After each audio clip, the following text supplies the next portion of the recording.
तमाम देशवासियों को मेरा नमस्कार, सलाम और सत श्री अकाल। देखिएगा, बात यह है कि कोई भी त्यौहार है उसका एक अपना महत्व होता है।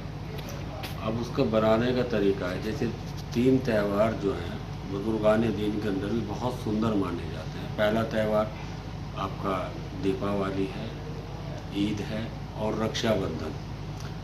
जैसे होली है अपनी जगह अच्छा है और त्यौहार बढ़िया त्यौहार है, वो रंगों का त्यौहार है।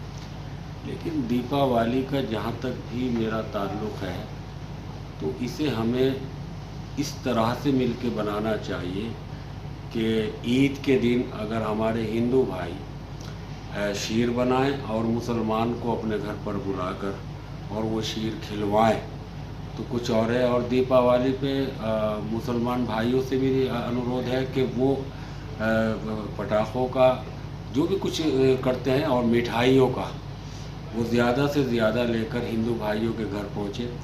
मेन इस त्यौहार का जो महत्व है तो वो तो ये है।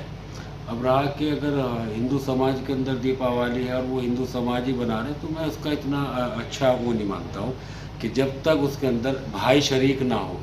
इसी तरह ईद की बात है कि अगर ईद के अंदर भाई शरीक ना हो तो ईद का इतना महत्व नहीं है। पूजा अपनी जगह है और इनसे बढ़कर जो है और रक्षाबंधन का जो त्यौहार है वो एक ऐसा त्यौहार है इस दुनिया के अंदर कि मेरा पसंदीदा है और मैं ये चाहता हूँ कि ये त्यौहार जो है इतने बड़े पैमाने पे बनाया जाए ताकि पूरी दुनिया इसका लुत्फ़ उठा सके, इसका मज़ा उठा सके। और ये हमारे देवी देवता पीर पैगंबर जो हैं इन्होंने इनके आमद पर ही ये चीज़ें, जैसे भगवान श्री राम की आमद के ऊपर हमारे दीपावली का वो त्यौहार है, माता लक्ष्मी को पूजते हैं इस चीज़ पर, तो ये एक अलग महत्व है। लेकिन जो मिठाइयों का बांटना, तिलक का करना, पूजन का करना, एक दूसरे को बधाई देना, ये एक महत्व है, अलग है। तो इबादत के साथ अगर हम इसका लुत्फ़, अगर इसका मज़ा पूरा उठाना चाहते हैं तो हमें भाईचारे को पहले इसके अंदर मजबूत करना होगा, ताकि जब एक हिंदू समाज का परिवार जो है वो मुस्लिम समाज के अंदर जाएगा कि चलिएगा वहाँ पे दीपावली बनाई जा रही है और हमें बुलाया है उन्होंने, फिर वो मिठाई रखें उनके सामने और वो पूजा की थाली रखें और कहें कि लो भैया आप आइए और अपना जो है त्यौहार बनाइएगा और हम भी तुम्हारे साथ इसके अंदर शरीक है। तो मेरे हिसाब से बहुत खूबसूरत बन जाएगा ये त्यौहार, और भी ज़्यादा बहुत खूबसूरत बन जाएगा।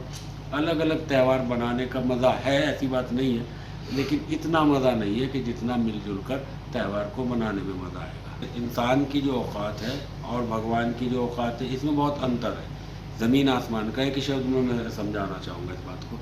देखिएगा, इंसान चाँद तक पहुँचा लेकिन उसके बावजूद उसे ज़मीन पे आना पड़ा, तो इसका मकसद यह है कि औकात उसकी यही है, नीचे होने की। अब भगवान की औकात ये, भगवान ईश्वर वाहिगुरु अल्लाह को हम जब भी मानते हैं ऊपर वाला मानते हैं, ऊपर वाला ही कहते हैं। अगर चाँद को वहाँ जाना पड़ेगा तो वो फिर वापस अगर आएगा तो चाँद को नीचे आना पड़ेगा, ठीक है ना। तो भगवान और इंसान के अंदर इतना अंतर है, ठीक है। इसी लिहाज से जो भगवान ने हमारी तरफ जो चीज़ें भेजी हैं, उस ईश्वर ने, उस वाहिगुरु ने, उस अल्लाह ने, हमारी जो औकात का हिसाब है तो हम अपनी औकात के हिसाब से सोचते हैं इन चीज़ों को। अगर हम थोड़ा सा भी इस ज़मीन से उठकर अपने विचारों को उठाकर बात करेंगे तो फिर मैं बात कह रहा हूँ तो मैं तमाम अपने जितने भी श्रद्धालु हैं उनको भी ये पैगाम है कि हमें इन चीज़ों से उठकर सोचना चाहिए ताकि हमारे त्यौहार भी समझ में आ सके और ये हिंदू मुसलमान ये भी समझ में आ सके। इबादत के तरीके ज़रा अलग अलग हैं। हम नमाज़ पढ़ रहे हैं, आप पूजा कर रहे हैं, लेकिन इबादत सिर्फ ईश्वर की है, ईश्वर की है, ईश्वर की है। देवी देवता पीर पैगंबर सब पूजनीय है और मैं भी उनको प्रणाम करता हूँ। मैं सबसे पहले यह है कि हमें इंसानियत, आज के समाज के अंदर जिस गद्दी पर हम बैठे हैं तो बहुत आदमी इस तरह के हमने देखे हैं कि वो आते हैं और उनके घर में कभी 2 दिन या 3 दिन का खाना नहीं है। फिर उसके बाद में अगर वो बीमार हैं तो उनको पट्टी कराने के, डॉक्टर के जाने के पैसे नहीं हैं। तो इसके लिए हमारे जितने भी श्रद्धालु हैं और समाज से भी मैं अनुरोध करता हूं कि हमें कुछ ऐसी संस्थाओं को जन्म देना चाहिए कि जिससे इसका कल्याण हो, क्योंकि मान्यता सेवा ही सबसे बड़ी सेवा है।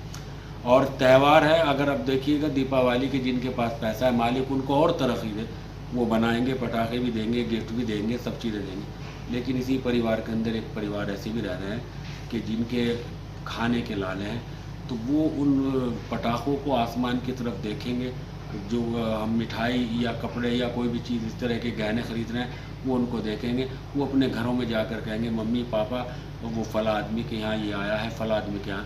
तो मेरे हिसाब से मैं तो तमाम श्रद्धालुओं से और समाज से यही अनुरोध करता हूँ कि इन चीज़ों के लिए कुछ छोटी छोटी संस्थाओं को जन्म देना चाहिए, ताकि दीपावली हो, ईद हो, रक्षाबंधन हो या कोई भी त्यौहार हो, तो लगभग गरीब और अमीर मिल के मना सकें।